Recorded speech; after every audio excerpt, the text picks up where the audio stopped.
Hello and welcome back to another episode of Architecturally Speaking. I'm your host, Ryan Schwartz.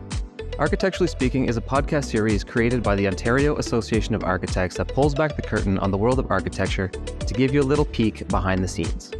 So we're talking with architects and other professionals in the architecture industry about design, housing, sustainability, and construction. But today we're going to zoom out a little bit and talk about things at a bigger scale, more of a city scale. Because our cities are constantly changing, they're evolving. Old buildings are torn down, new buildings are being built, public spaces are modified, streets are changed, and all of that affects our neighborhoods and our communities and the people who live there. And that's you, the people listening. So as our cities get bigger and denser, we have more people, we need ways for these people to move around, and we need places for them to live. So that's why we're talking today specifically about transit-oriented communities. And we're talking with an expert because she holds a handful of roles in this realm, including urban designer, registered planner, and also social worker. So her name is Shonda Wang, and she's a principal at SVN, which is an architecture and planning firm. She has 30 years of experience in community development and large-scale urban regeneration projects.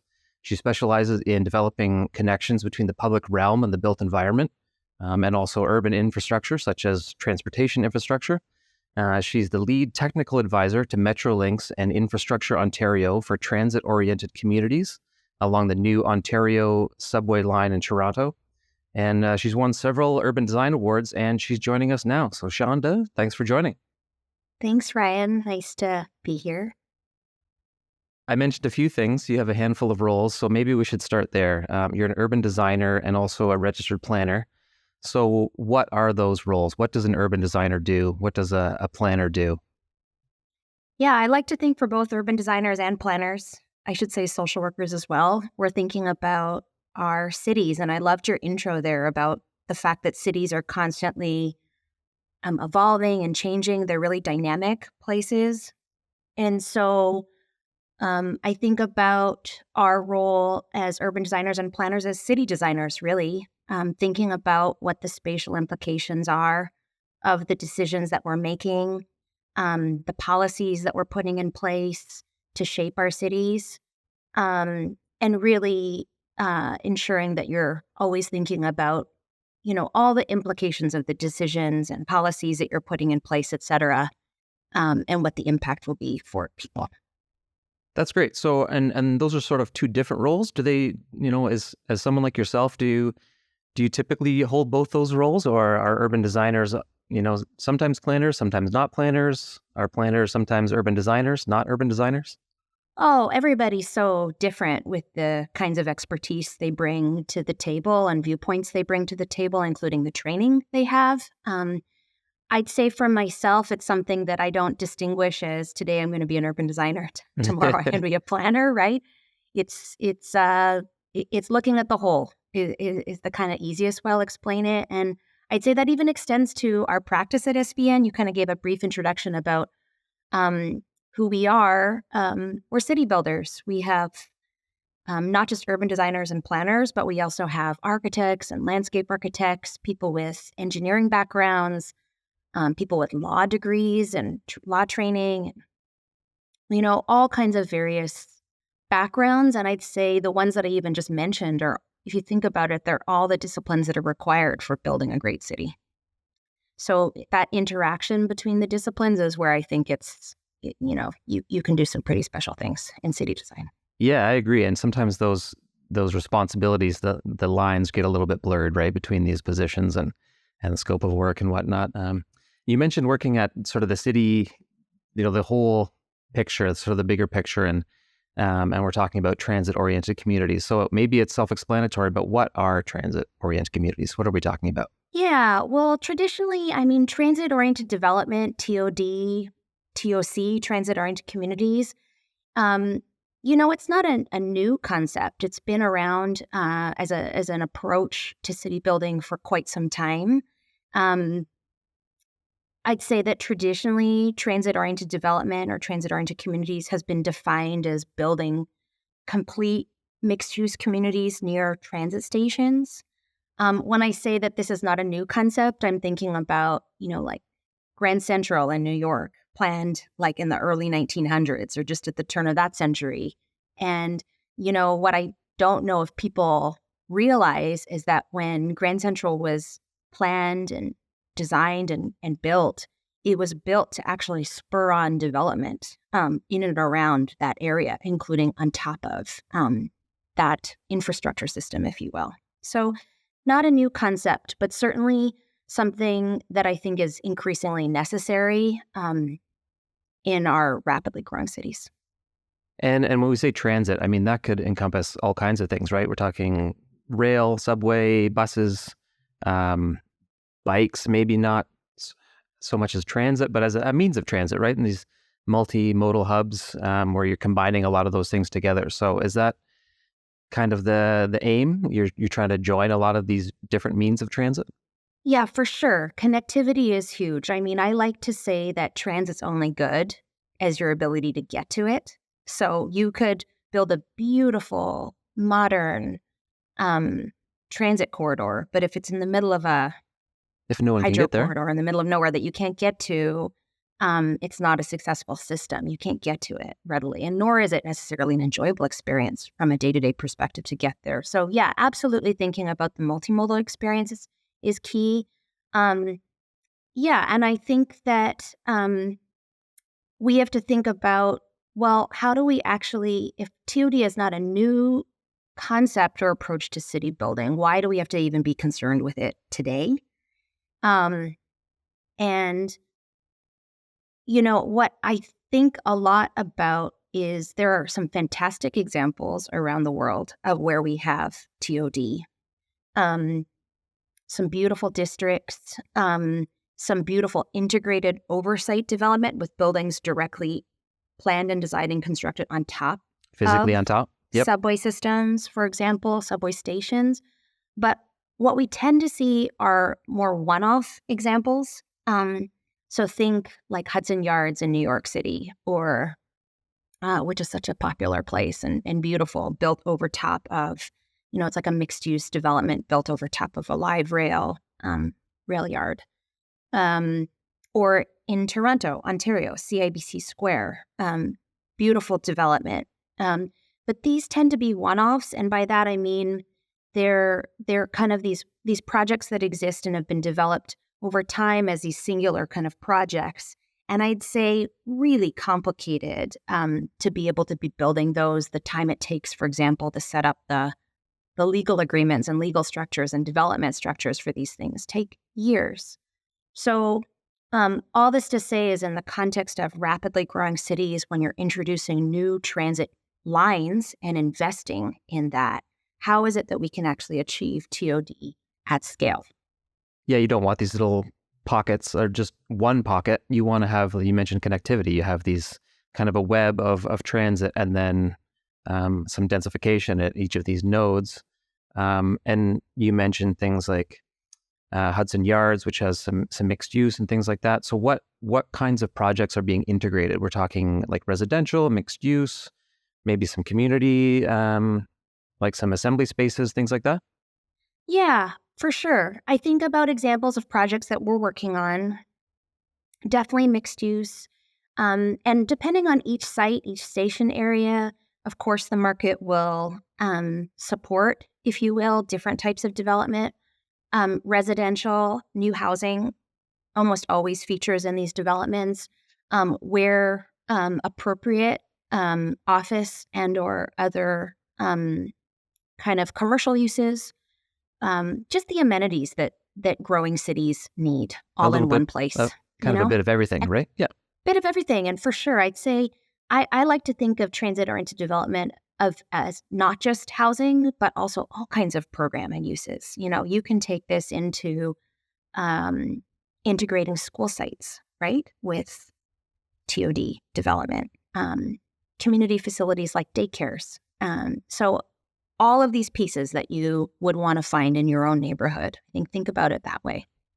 Yeah, that's great. And that was sort of leads into my next question is these transit-oriented developments, communities, why do we want them? Why are they good for, you've alluded to it, but why are they good for cities? Why are they good for neighborhoods and people? What kinds of things do they offer? Yeah, like we started talking, Ryan, about all the great programming, new housing, daycare schools and all of that. That's all great stuff for sure, needed.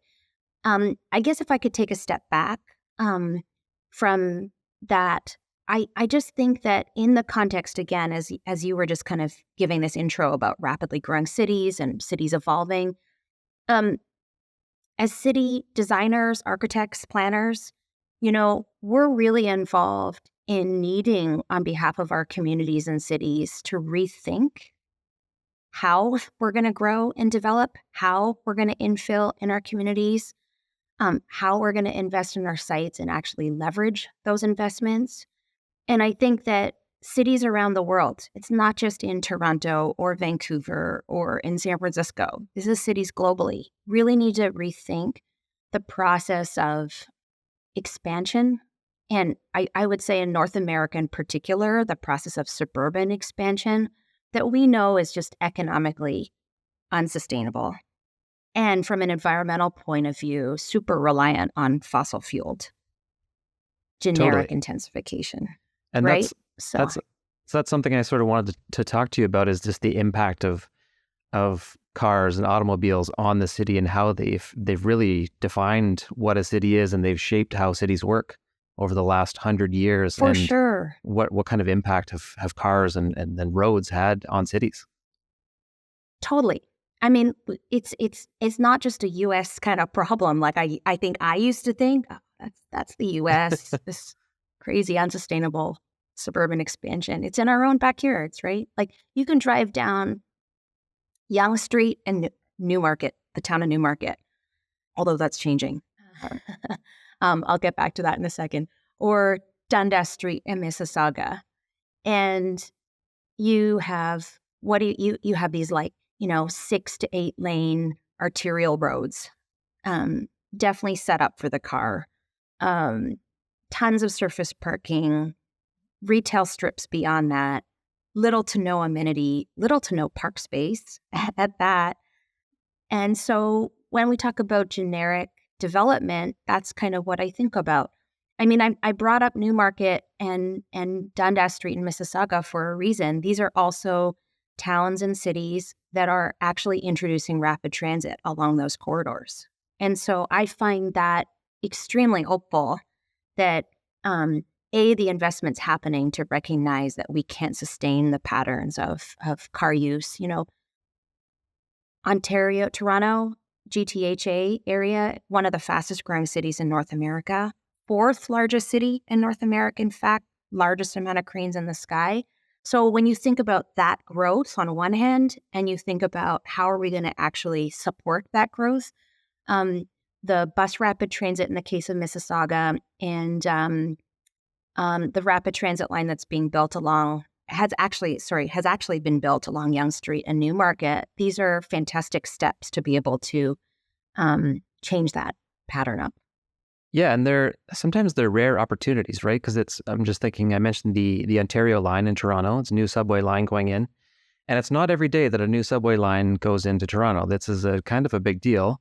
So it's a huge opportunity. And I imagine the ripple effects of one of these subway lines and the number of projects that will spur off of this, it's huge, right? So huge. Talk a little bit about the Ontario line and that. Yeah, the Ontario line. I could talk about this all day. It is really exciting, Ryan. We haven't built a new subway or set of subways. I should say the province of Ontario are building 4 new subways in the next decade or so, which is massive. I mean, think about, we haven't built new subways in the city of Toronto for well over 40 years. So yet we've grown dramatically. The need is clearly there. There have been a ton of planning studies, design studies for how to relieve the congestion that we're experiencing. And we're finally doing it. The province is doing it. Ontario Line is one of those 4 subways, for those that wouldn't know. For our listeners that might not know, it's 15.6 kilometers, and it runs through the heart of the central city, from exhibition area on the west, through the downtown core, through all kinds of varied conditions, through mixed-use areas and residential neighborhoods, employment areas, and then it it meets up with the Eglinton Crosstown LRT that's now built and almost opening. Almost. So it's pretty exciting. Yeah, these projects are much needed, and like you said, they're not just looking ahead a couple of years. These are, these have been 40 or 50 years in the making sometimes, and we're looking out, the next 100 years for these cities and how we're going to move people around. And we mentioned the Ontario line, and in your introduction, I mentioned Metrolinx, because my next question was how, as an urban designer and a planner, how do you sort of work with architects and the public? But maybe that's sort of a better introduction as your role advising Metrolinx. So can you talk a little bit about that and how maybe step back for a minute and just talk about what Metrolinx is and how it works in terms of the province and cities, and then your involvement? Yeah, Metrolinx is the province of Ontario's transit agency.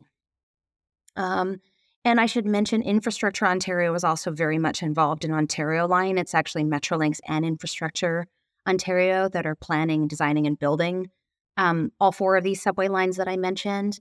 I think it's fantastic because you're actually bringing together the expertise of an agency that's very expert at the infrastructure development as well as the commercial opportunity, and bringing those two things together.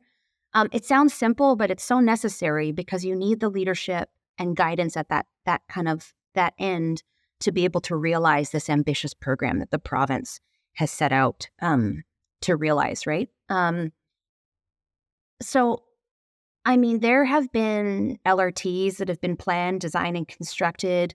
I'm thinking about lines like the Hurontario LRT, Eglinton Crosstown LRT as examples. But, these projects take, as you were saying earlier, they take years to plan and design before they're constructed and operational, at least a decade or so. There's a lot of work that goes into that. But what's so exciting, I think, is that the province is actually at a stage where they've realized that there is an untapped opportunity to deliver on multiple mandates, right? Not just more transit, but also more housing and all the great stuff that comes along with these mixed-use communities, we all know that we actually have to solve for not just how people are going to move, give people choice about how they're going to move around through all kinds of different modes, but also have options about where they're going to live, offer different types and tenure of housing. And so there's a really big opportunity for Metrolinx and Infrastructure Ontario to deliver on that. So to answer your initial question, our firm is involved with, I will say, with a large technical advisor team to spearhead really one of the largest and most ambitious transit projects in North America. And I'd say, in my mind, one of the first in its kind that's actually delivering the TOD at scale, like we were talking about at the beginning, right? We're taking a totally different approach to actually bring architects and the engineers and the planners, et cetera, all together at the beginning of the process, before the RFPs for these heavy civil contractors are even released, right? There's a lot of coordination that just has to happen up front to make this happen. So then a lot of this is coming from the provincial level. You mentioned Infrastructure Ontario. So this is kind of a government mandate, I guess, at the provincial level, and then they're putting that onto cities, and then Metrolinx is kind of an arm's length corporation as part of the government that's really sort of taking the initiative and getting boots on the ground and actually getting these things done. Is that right? Okay. And so then someone like Metrolinx as an organization, I'm assuming they'd have their own architects in-house, or do they bring in, is everyone, they're getting in touch with other firms? I'm not exactly sure how that works. Oh, I see.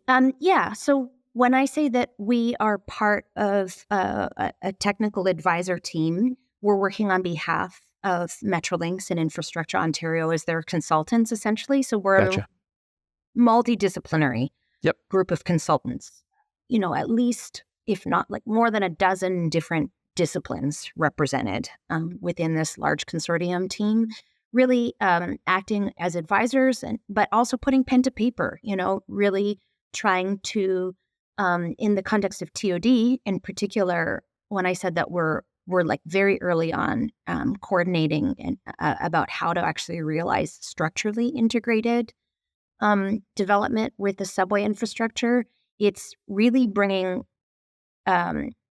really for the first time in our transit history, bringing together all of these disciplines to design to a functional level. I say functional level. I don't like to say like what % complete do you get to, because that will vary depending on what you're trying to solve. But I will say a tremendous amount of detail to ensure that you can enable the oversight development of these transit stations that will be built by a heavy civil, like a civil contractor.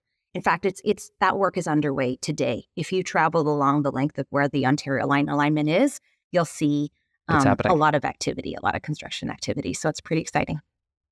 And like you said, these are huge projects. They can take like 10 years or more. Like how does that process start? How do you determine where these new lines are going to go? What kinds of projects are going to be proposed?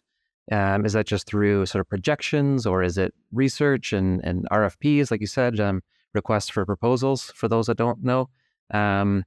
So how do these things kick off, and what does that whole process look like?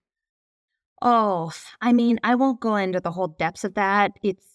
There are a number of steps, as you can imagine. I mean, I can speak to the fact of where we got involved, and that was, like I was saying, just bringing everyone to the table very early in the process so that we could take tangible steps to really think about, okay, we have a target, a mission, if you will, of something that we're trying to achieve.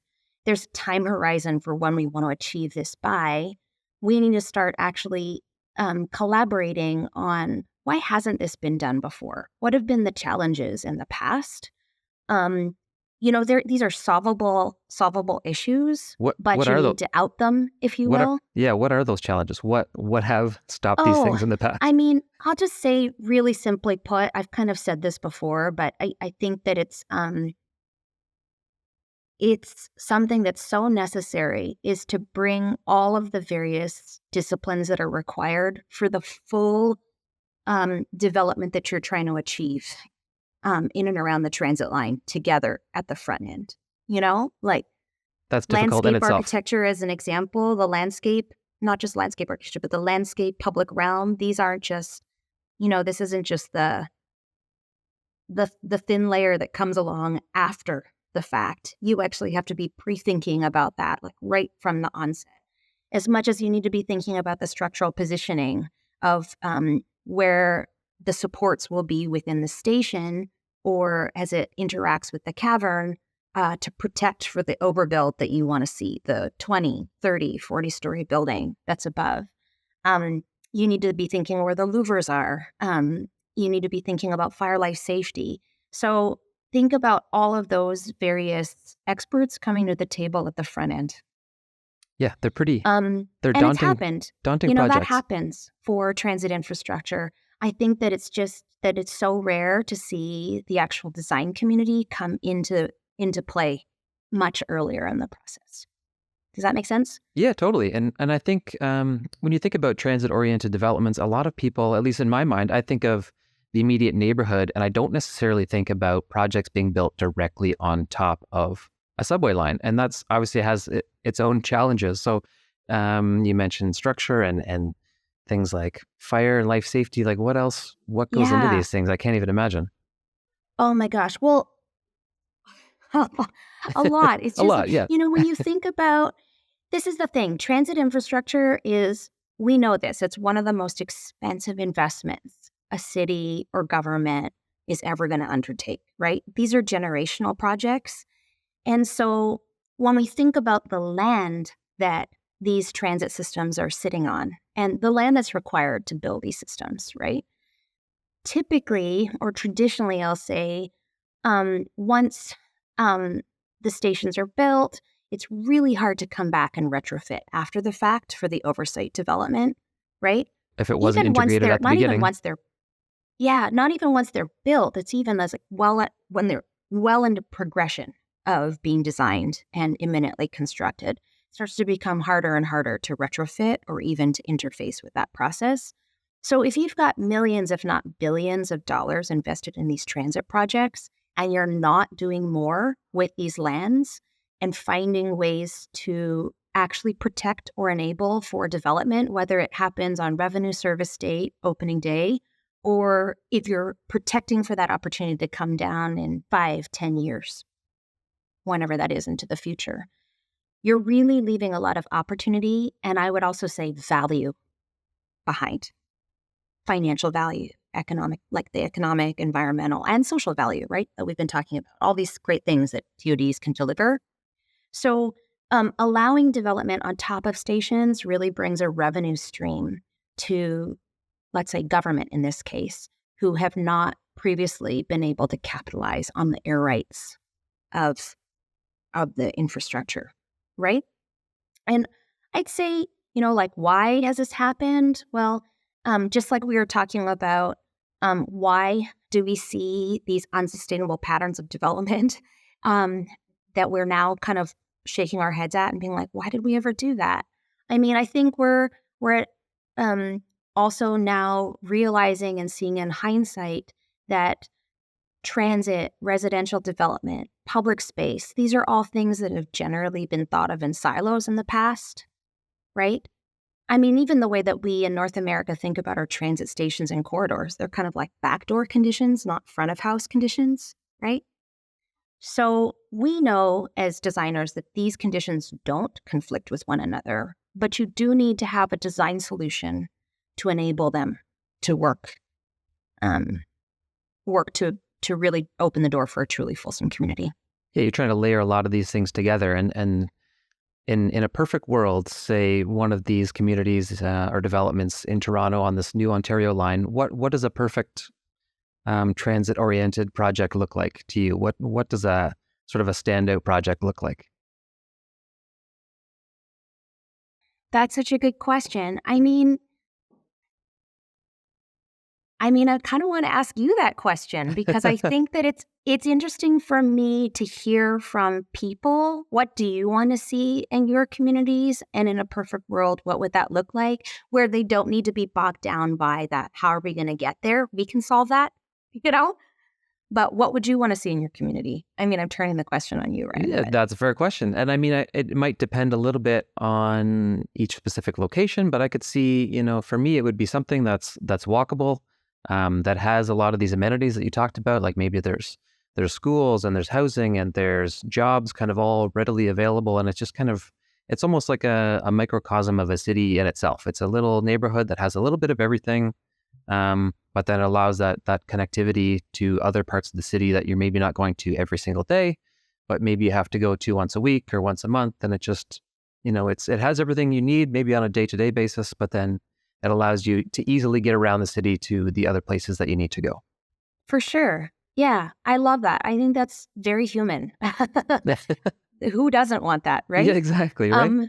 No, I think that's it. It's like we all know what it's like to be able to, with ease and with enjoyment, experience your neighborhood, your community, and some of these sites for TODs are large enough that you can have all of those things in that one development. That's not to say that in a tight infill condition downtown, where you do have this oversight development, that you can't foster and or contribute to what the community needs and wants. I mean, I think about community consultation sessions that we're in where people would say, you know what, we've had a lot of this one type of use kind of come into our neighborhood. Kind of the market dictates what kind of works in a certain neighborhood. We really love some smaller scale retail, love a restaurant. We need places that are 24-hour kind of activities, not just serving kind of one section of the day. So, part of it is doing exactly what we were just doing, is having that conversation to understand, what people want. We can't guarantee that use is there, but I think, well, you'll know this, as architects And designers, there are ways that you can design something so that you achieve the small scale retail that people are desiring, right? Um, uh, so, I think that kind of feedback is important from folks. Yeah, and it is tough to layer a lot of those things on because people do want green space and they want safe places for their kids to play and they don't want a highway running right, next door to their house. And it's a lot of boxes to try and tick off. So they are challenging, I imagine. Are there any drawbacks to these kinds of communities? And I imagine things like funding obviously is a big one. They cost a lot. They take a lot of time. And also things like you mentioned land and procuring land for these kinds of communities. I don't know if how that works, if people just kind of get bought out of their homes. So I don't know. Are there any kind of drawbacks to these situations? Yeah, well, for sure. I mean, what do you hear about? I'd say with not just transit projects, Ryan, but I'd say any project. any project. Usually you're getting some feedback around some top issues, right? Traffic, access, just impact to people in their day-to-day lives. For sure, there's going to be some impact to people. But I think it's always trying to put into perspective what you're trying to achieve for the greater good, public Totally. benefit, And I'll say people get that. I've had many, many conversations as part of community engagement, stakeholder conversation on all of our projects. And what I'm super heartened to witness is that there's been a shift in the way that people think, right? 10 years ago, if we were building a brand new streetscape and we wanted to introduce protected cycle tracks, it was like, what's a cycle track? Why do we need that? How am I going to bring my recycling or garbage bin out across that cycle track? Like you would get kind of resistance to it, but I think more than anything, it was just questions for people to better understand how it works. And what the benefits will be at the end of the day. And also, these are things about kind of highlighting what the trade-offs are, but to what benefit. And so I guess I just take that thinking on any urban design, city building, architecture project, and then take that into transit. It's the same thing, right? Having genuine conversations, being really clear about what's an open door versus a closed door. I like to make sure that you're sharing as much information as you know about why you've made a decision about why you're doing something, even if it's seems highly technical. People can handle that. Explain the technical in a simple way. Explain the technical through a visual or a graphic. And, we all know the power of graphics and design, right? Design something, show something that speaks to multiple audiences, and people get it. That's interesting. The sort of the public engagement process, and obviously there's going to be pushback from people that live in the neighborhood that think they're going to be inconvenienced for the next 10 years while this thing's under construction. But then if you sort of show them the greater good and the final impact and that it does benefit them and their city, that's, what does that engagement look like? Do you hold, meetings for local neighborhoods and community members and what kind of feedback, do you get from these people? Yeah, we do all of those things. We have small group conversations. We have very large plenary kind of sessions. We're never just consulting once. There's always multiple rounds of engagement. That's super important. I think that's important to do early and multiple rounds of engagement because then you're bringing people along as you're discovering things in the process, but also that people can actually influence decisions. When I said open doors, this is what we need your help with. And we don't know what situation. The answer is. What are your programming requirements here? Interior to a building or within the public space. Things like that. We've done things in person with, public open houses. We've had charrettes, more active kind of hands-on workshops. We've had virtual meetings. So try all of it. A bit of everything, yeah. And what about at the city level? Because a lot of this is, like you mentioned, it's coming sort of from a top-down from the province. and saying, hey, we need to really bolster this transit infrastructure. Is there any pushback from cities thinking, you know what, or do cities just kind of embrace it and say, you know what, in the long run, this is great for us? Or do they say, you know what, this is going to be a pain and cost a lot of money? What's kind of the input at the city level? Yeah, I mean, I would say from my perspective, and I really truly believe this, I think as when I was saying that we're finally at a time where we're coalescing on this opportunity, the big opportunity we have to think about our transit systems and what they're able to unlock in a different kind of way. As I was saying earlier, I think the province has taken a really strong leadership role. And in full cooperation with the cities, at least, the city that we've been working with is the city of Toronto. And as an example, right from the very beginning of these projects being announced, agreements were established. So anybody could Google and look up the Toronto-Ontario Transit Partnership Agreement. That was developed in 2020, so some years ago. And what I like about that is it just kind of sets out, listen, this is our mission. This is what we're trying to achieve jointly and collectively. And this is how we're going to get there. This is how we're going to work and collaborate together. And I've seen that happen. I've been part of these conversations where we have everyone around the table. It's really interesting. I was in another city on the West Coast of the US last week and having this very conversation with an agency and a city government that are trying to stand up a TOD program. And it was really interesting to see that, we started having a conversation of, okay, this is in a way easy when there are 20 of us in a room, just starting to imagine what's possible. These projects take time and the teams grow. And then there are multiple teams working on these things, right? Right. We're going to grow to hundreds, if not thousands of people that are involved in these projects, both on the ownership and consultant and also builder side. So make sure your mission is clear. Put it in writing. Define terms and what they mean. These sound like such simple things, but I think whether it be something like a partnership agreement or a memorandum of understanding, I think these are really important foundational steps for people to articulate so that as time goes on, you're being really communicative about what you're trying to achieve along the way. Because, this is the thing. 5 years into a project, 2 years into a project, whatever it is, there are tough decisions that need to be made, right? Or options that are on the table and you need to evaluate them. And so I think it's important that not only what the objectives are, but also the criteria that match that objective are really well articulated. Also I'd say willing to be flexible. It's not that you have to be rigid about all of this, but flexible to how things are continuing to evolve. Yeah. No, and just being open, and that's because they are evolving projects, and it might change a little bit over 10 years. It's a long time. For so sure. It's, that's encouraging.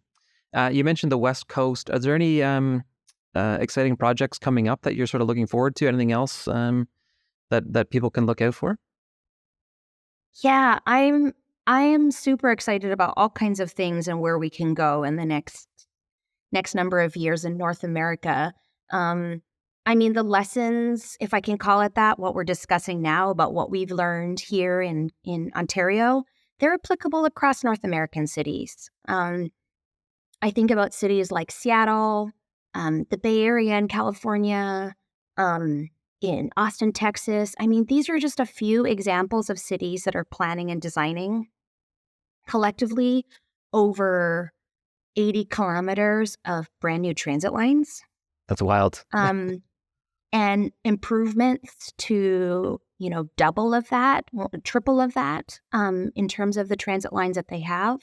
So, what's interesting about this is they're not only just investing in new transit, these cities that I just mentioned are also grappling with how do we get more housing? How do we realize more community infrastructure that our growing cities need? And so I think there's a real opportunity for us, even if these cities or other cities out there already have a TOD program, and are already doing TOD is to think about how can we actually optimize what we're doing and get more with what we have. How do we leverage the land that we already need to buy or expropriate to be able to build these transit lines and partner with the right people so that we're actually realizing and protecting for future opportunities. Yeah, and just like you said, these kind of solve a handful of problems all at once, or at least attempt to solve a lot of these things. You're tackling things like climate change and housing and transit and just they're just generally good for cities. Totally. I mean, I think about a conversation we've been in Mexico City, in Monterrey in Mexico.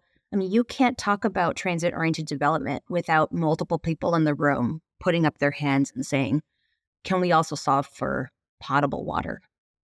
Yeah. Well, Another major exactly. system. Yeah. What else can right? we include? Yeah, absolutely.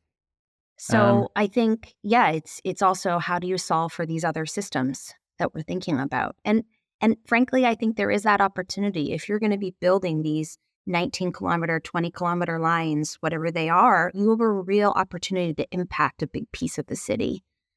You do need to deal with all the soft infrastructure as well. So there's a way to kind of bring those aspects together.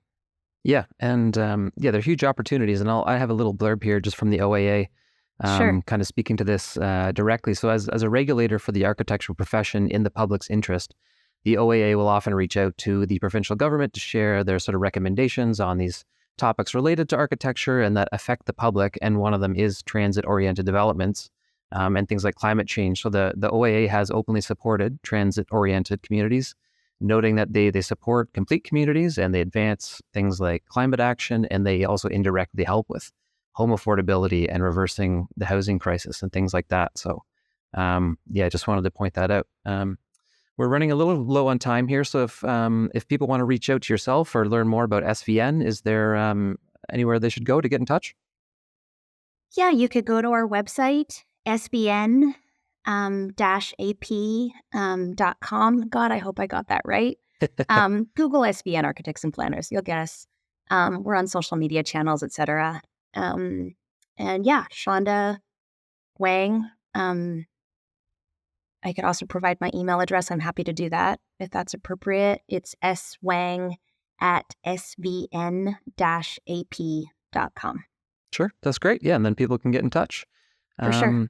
And if anyone's interested in seeing the OAA's letters to the province of Ontario, they can visit oaa.on.ca. There's a resource tab there, and they can check out the sort of government relations section. And there's also all kinds of other great resources there and information meant for the public, things for students, upcoming events, past podcast episodes. I encourage you to go check those out. So again, you can visit oaa.on.ca to check all that out. And that will end today's episode. If you've enjoyed it, please leave a review, tell your friends. That helps us create more in the future. Architecturally Speaking is available wherever you get your podcasts and also on the OAA's YouTube channel. So you can check that out for the full video of today's conversation. And until next time, I'm Ryan Schwartz, and this has been Architecturally Speaking. Bye for now.